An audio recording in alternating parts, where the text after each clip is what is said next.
¿Qué se necesita realmente para ser una persona emprendedora? Es una pregunta que la verdad me fascina. O sea, ¿es una cualidad innata, casi mágica, como tener buen oído para la música? ¿O es algo que se puede aprender y entrenar como cualquier otra habilidad?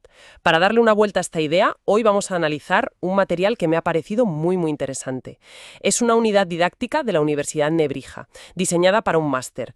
Y el objetivo es justo ese, desentrañar qué define la capacidad emprendedora, qué hay detrás de esa palabra que oímos por todas partes. Y nuestra misión aquí, diría yo, es ir un poco más allá de los mitos. Dejar de lado esa imagen de Hollywood del genio solitario que tiene una revelación en un garaje y, bueno, se hace millonario. Vamos a usar este documento para entender las características concretas, los comportamientos y las herramientas que de verdad marcan la diferencia. Analizaremos las habilidades clave y, lo que es más sorprendente, veremos cómo se pueden llegar a medir. Perfecto, pues entremos en materia. El documento arranca derribando algunos mitos con datos que sinceramente a mí me han llamado la atención. Por ejemplo, que muchos emprendedores vienen de familias con pocos recursos económicos.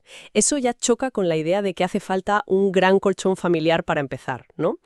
Pero, y aquí viene el dato que me ha dejado pensando, casi el 50% tiene antecedentes familiares en el mundo de los negocios.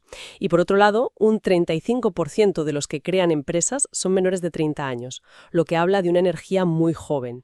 Y un último punto, la mayoría no se lanza a lo desconocido, emprenden sectores que ya conoce bien. Ese dato, el del 50% con familia en los negocios, es el más resbaladizo. A primera vista es fácil caer en la trampa de pensar, ahí está, es el gen emprendedor, se hereda. Pero el propio texto nos empuja a una conclusión más sutil. No habla tanto del genotipo, lo que heredamos, sino de lo que llama el fenotipo, las características que absorbemos del entorno. O sea que si has crecido escuchando en la cena conversaciones sobre proveedores, clientes, cómo cuadrar las cuentas, has tenido una especie de entrenamiento invisible. Exactamente. Has asimilado una forma de pensar, de resolver problemas. Es un aprendizaje por ósmosis, no por genética. Has visto la realidad del negocio, lo bueno y lo malo. Entiendo la idea del fenotipo, pero ¿no podría ser también un arma de doble filo? Quiero decir, si has crecido viendo un negocio familiar que quizás estaba estancado o usaba prácticas antiguas, ¿ese aprendizaje por ósmosis no podría convertirse en una barrera para la innovación? Esa es una observación excelente y un riesgo muy real. El entorno te da un modelo, pero no garantiza que sea el mejor modelo. Puede darte una ventaja inicial, sí, pero también puede anclarte en el pasado. De ahí la importancia de desarrollar un pensamiento crítico propio, que es otra de las habilidades que veremos. El documento también es muy honesto. Plantea una tabla de pros y contras. En los pros, lo que todos imaginamos. Independencia, satisfacción. Pero en los contras hay cosas muy duras. El impacto del fracaso, la soledad, la inseguridad financiera y los horarios que no acaban nunca. Vamos, que no lo tinta como un camino de rosas. Y es importante que no lo haga, porque esa tensión entre la recompensa y el sacrificio es lo que nos lleva a la pregunta central. ¿Quién se atreve a dar ese salto? ¿Se nace con esa tolerancia al riesgo o se aprende? Esto conecta directamente con la gran pregunta. ¿El emprendedor nace o se hace? El texto sugiere que, aunque pueda existir una predisposición, a menudo se necesita un estímulo que despierte esa habilidad. Y me gusta que distinga entre dos tipos. Por un lado, el estímulo negativo, la necesidad. El ejemplo es claro, una persona de más de 50 años que se queda sin trabajo y tiene que reinventarse como autónomo. No es vocación, es supervivencia. Y por otro, el estímulo positivo, la oportunidad. Esa idea que surge con amigos al acabar la universidad. Esa motivación por crear algo nuevo. Son dos caminos muy diferentes que llevan al mismo sitio. Es justo aquí donde el texto introduce un concepto que me parece el núcleo de todo. Cita a un autor, P. Flores, y habla de la destreza emprendedora. Así es, y la definición es clave. Es la suma de una habilidad natural, que puede existir o no, con conocimientos, técnicas y, lo más importante, entrenamiento sistemático. Esta idea lo cambia todo, porque si es una destreza, pues significa que no es un don mágico. Es algo que se puede practicar y mejorar. Como aprender a jugar al tenis. Puedes tener talento natural, pero sin técnica, sin horas de entrenamiento y sin estrategia, no vas a ganar ningún partido. El símil es perfecto. La capacidad de emprender, según esto, es entrenable. El documento insiste en que se compone de un cóctel de habilidades, cognitivas como la planificación, sociales como la persuasión y emocionales como la gestión del fracaso. ¿Y todas se pueden aprender? Aquí es donde la cosa se pone realmente interesante y práctica. El documento presenta un modelo de la cooperación alemana, la GIZ, que define 11 características emprendedoras personales, las CEP. Son como los ingredientes de la receta. Propongo que las agrupemos para entenderlas mejor, ¿te parece? Me parece una buena idea. Podemos empezar por las que tienen que ver con la mentalidad, con la visión de futuro. De acuerdo. La primera es la iniciativa y búsqueda de oportunidades. El texto usa una analogía que me parece brillante, la del surfista. No es el que se sienta en la orilla a esperar la ola perfecta, es el que nada mar adentro para verla venir antes que nadie. O, y esto es aún más potente, es el que crea la necesidad. Pensemos en el primer iPhone. Nadie necesitaba un teléfono así, pero una vez que existió, redefinió el mercado. Claro, y esa iniciativa, esa capacidad de ver lo que otros no ven, va de la mano de la creatividad e innovación. El documento plantea una regla no escrita que es demoledora. La cantidad de innovación es inversamente proporcional al riesgo de éxito. Dicho de otro modo, si intentas montar un negocio haciendo exactamente lo mismo que los demás en un mercado saturado, tus probabilidades de fracasar son altísimas. La innovación no es un adorno, es supervivencia. Entendido. El segundo grupo de características podría ser el de la ejecución y la resiliencia. El día a día, vamos. Aquí entra la persistencia, y el texto es muy claro. No es ser testarudo. Exacto, y esa es una distinción vital. La persistencia es seguir el plan a pesar de los obstáculos. La terquedad es seguir el plan a pesar de que la evidencia te grita que está mal. Un buen emprendedor persiste en la visión, pero es flexible en la táctica. Si los datos te demuestran que algo no funciona, persistir en ello es un suicidio empresarial. Hay que saber cuándo pivotar. Y para saber cuándo y cómo cambiar, necesitas otra característica: la gestión de riesgos calculados.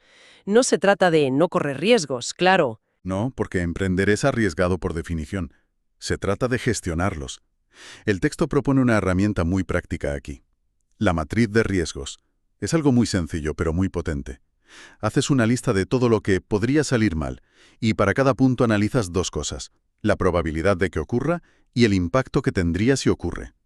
Con eso, ya puedes preparar planes para mitigar esos riesgos, o planes de contingencia. Es la diferencia entre ir a ciegas y caminar con una linterna en un bosque oscuro. Y esa linterna, esa gestión de riesgos, ilumina directamente otra característica: la exigencia de calidad y eficiencia. Porque uno de los mayores riesgos es no cumplir las expectativas del cliente. La fórmula que da satisfacción igual realidad expectativas no es solo una guía, es una herramienta de gestión de riesgos en sí misma. Si fallas aquí, el riesgo de fracaso se dispara. Totalmente. Y lo que es tan potente de esa fórmula es que saca la calidad del departamento de ingeniería y la pone en manos de toda la organización, desde la persona que atiende el teléfono hasta la que diseña el embalaje. Todo impacta en esa ecuación.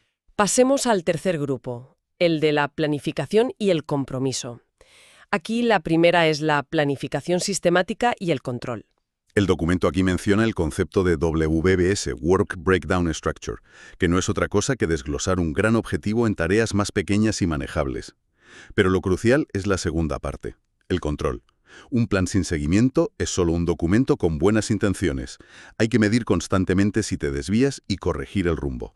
El famoso ciclo de planificar, hacer, verificar y actuar. Y un plan solo se ejecuta si hay cumplimiento de compromisos. Esta característica me parece vital porque habla de la confianza, que es la moneda de cambio en los negocios. El texto dice que la seriedad de una persona se ve en los pequeños detalles. Recuerdo haber trabajado con alguien que siempre llegaba 5 minutos tarde a todo. Parecía algo sin importancia, pero te dabas cuenta de que esa falta de rigor se extendía a los plazos, a los informes. Esos pequeños detalles definen tu marca personal. Totalmente. Son esos detalles, la puntualidad, respetar un acuerdo verbal, basar tus argumentos en hechos y no en opiniones, los que construyen tu reputación. Y la reputación es un activo de un valor incalculable. El último grupo de características se centra en la influencia y la autoconfianza. Aquí entra, por ejemplo, la persuasión y creación de redes de apoyo. El texto pone un ejemplo que me ha hecho sonreír: La película solo ante el peligro. El sheriff sabe que no puede enfrentarse solo a los bandidos y pasa toda la película intentando persuadir a la gente para que le ayuden. Es una analogía perfecta.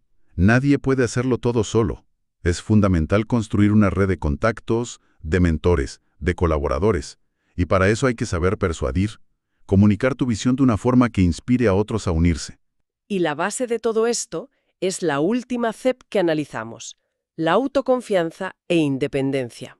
El documento es muy cuidadoso al aclarar que esto no es arrogancia. Y es una aclaración necesaria. No se trata de creer que siempre tienes la razón. Se trata de tener un criterio propio, ser responsable de tus acciones y, aquí viene lo difícil, estar abierto a las críticas sin que las opiniones negativas te paralicen. Es un equilibrio muy delicado. Entonces, después de ver todas estas características, la pregunta es, ¿cómo sé yo en qué punto estoy? Lo más útil del documento es que no se queda en la teoría. Propone un método práctico para que cualquiera pueda hacer una autoevaluación de su perfil. Sí, es un test muy directo. Te pide que evalúes la frecuencia con la que tienes ciertos hábitos, puntuando de 0, nunca, a 5, siempre. Y cubre 5 áreas clave que resumen muchas de las CEPs que hemos visto. Autoconocimiento, visión de futuro, motivación de logro, planificación y persuasión. Al final obtienes una especie de radiografía de tus puntos fuertes y débiles.